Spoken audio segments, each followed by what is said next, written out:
Arnold. Hello. Hi. Hey, he's on my time right now, Arnold. He's mine.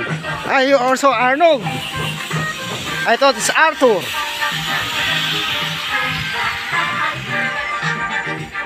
Lipat natin dito mga kabaon, katubero yung kanyang tangke. Ayan yung ating boss. Dito natin siya ililipat na ngayon. Naglagay tayo rito ng isang filter. Then yan yung kanyang pipeline. Dito niya pinagapang sa ibabaw. Ayun. And then nag-hole siya rito para sa kanyang electrical wiring.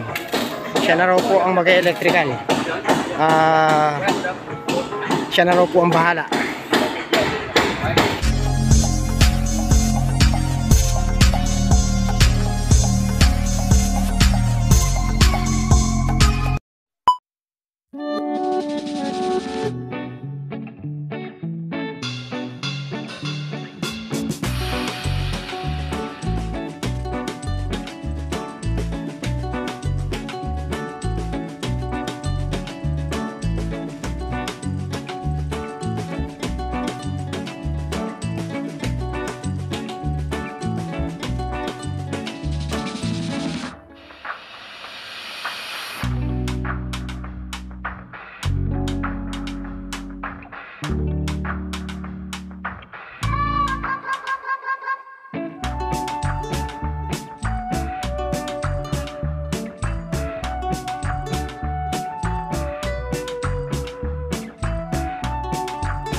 Ganyan, makatali ako.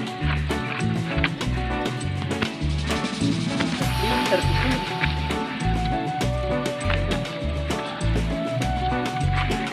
Nakita yung filter. We're gonna put on a filter after the tank, not before the tank. Okay, the output of our water tank. We're gonna keep this filter for a long time. We need only one, day by two.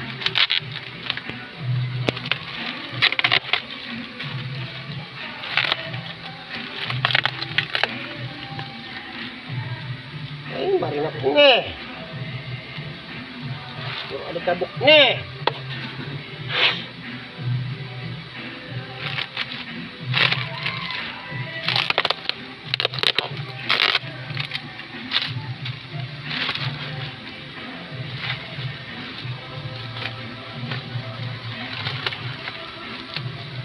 Kaya sa eka bumiginting. Para makuha mo lahat. Ha?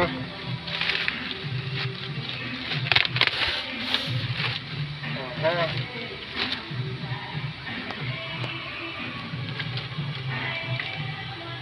Ang laki. Oring. Baloktot na eh.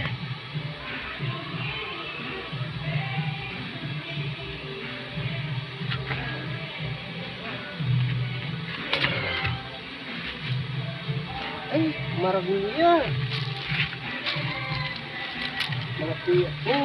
Pos nito. Silicone gasket.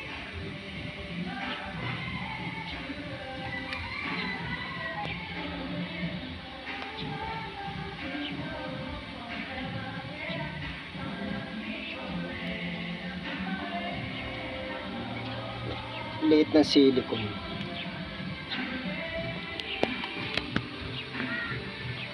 Sili. Silicone. Oh, di ba? Leave it until it dry. Ano sa'yo dyan yan eh.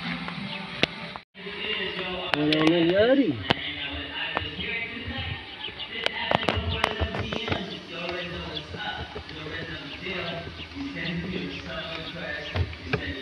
Gilid eh.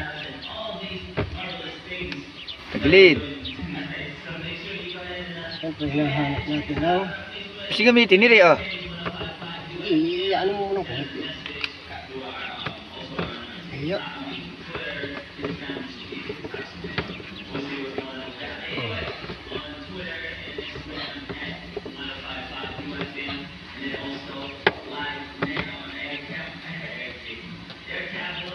Ha?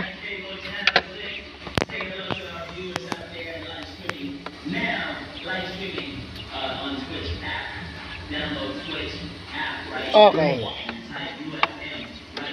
Tight na siya. Mahigpit na. Okay na, boss. Okay. Ayan mga kabaon katubero, yung ating UV water sterilizer, kung saan yan po yung ultraviolet na pinapatay po niya yung mikrobyo sa tubig. Yung paano nga ba install to? Tara, install natin mga kabaon katubero. Yun, iyan ay 25 watts, kung saan ang length niya ay 60 cm ang kanyang length. Yung kanyang input at output ay 3/4 inch diameter yung input ng water niya at ng output niya. Yun. Dahan-dahan tayo mag-i-install dito mga kabaon katubero, kasi ito pong water sterilizer is very sensitive po yung UV light nito, tsaka po yung kanyang test tube. Yan. Unahin natin tanggalin yung ating mga bolt magkabilang dulo, and then next natin tong ating test tube. Yon. Ito pong ating test tube na ito, wag na wag po nating hahawakan sa gitna. Hawakan lang po natin siya sa magkabilang dulo, kung saan dyan po natin ilalagay yung ating o-ring. Ayan po yung o-ring na para po sa ating test tube.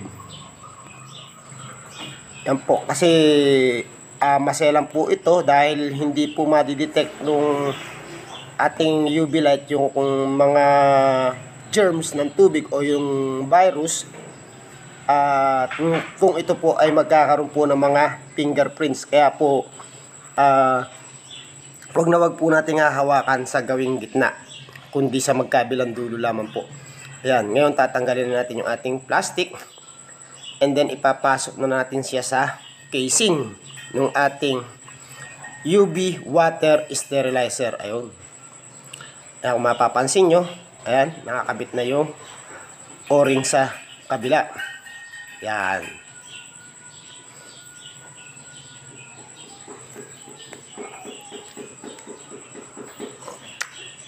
Shout out sa ating kaibigan na si JB Balance TV na napakagaling na tubero na taga Sorala, South Cotabato. Yun, after that po nun, balik rin po natin at ilagay din po natin yung o-ring sa kabilang dulo kung saan iyan po ay buo. Tingnan nyo po. Kaya nga po iyan po yung kanyang tube. Yan. Ngayon pipigilin po ninyo sa gawin dibdib po ninyo o yung pong kabila dahil po tatagos din siya. Dahil atagusan nga po yung butas nitong ating UV water sterilizer. Yun.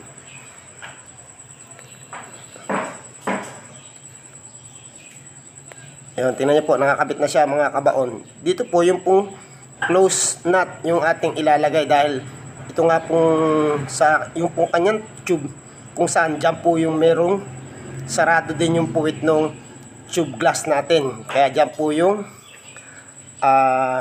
saradong ating nut na pinakatakip o end cap.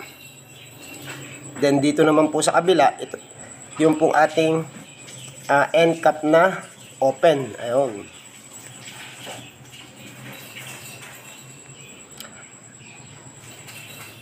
Hello, Sir Archie Garcia ng Magalang, Pampanga. Maraming salamat sa iyo. Salamat. Then next po natin dito, ito pong ating UV light kung saan ito po ay bumbilya o yung ultraviolet light, and then ipasok po natin sa ating tube. Huwag din po natin itong hahawakan sa gawing gitna dahil pagka nga po ito made on glass din po siya, pagka nga po nagkaroon siya ng mga dumi-dumi or fingerprint, hindi na po magwo-work yung ating, magwo-work po siya pero hindi na po niya madidetect po o hindi na po niya ma-sterilize yung ating pong tubig. Yun. Ito po ay may apat na connection. Ayan po yung kanyang connector naman. Pasok lang po natin, and then ito pong kanyang rubber. Okay. So, tapos na natin itong i-set up. And then testing natin kung ito ay gumagana. Dahil ito yung ating saksakan, ito yung tinatawag na UV balas. Meron po siyang ilaw na green and red. Pagka po naka-red, ibig po sabihin not working. And pagka naman po naka-green, yun po yung working. Ayan po. Umaandar na po yung ating light. Ayan po yung UV light niya. Okay. Yan po yung ating UV balas. Curious din lang ako. Balat.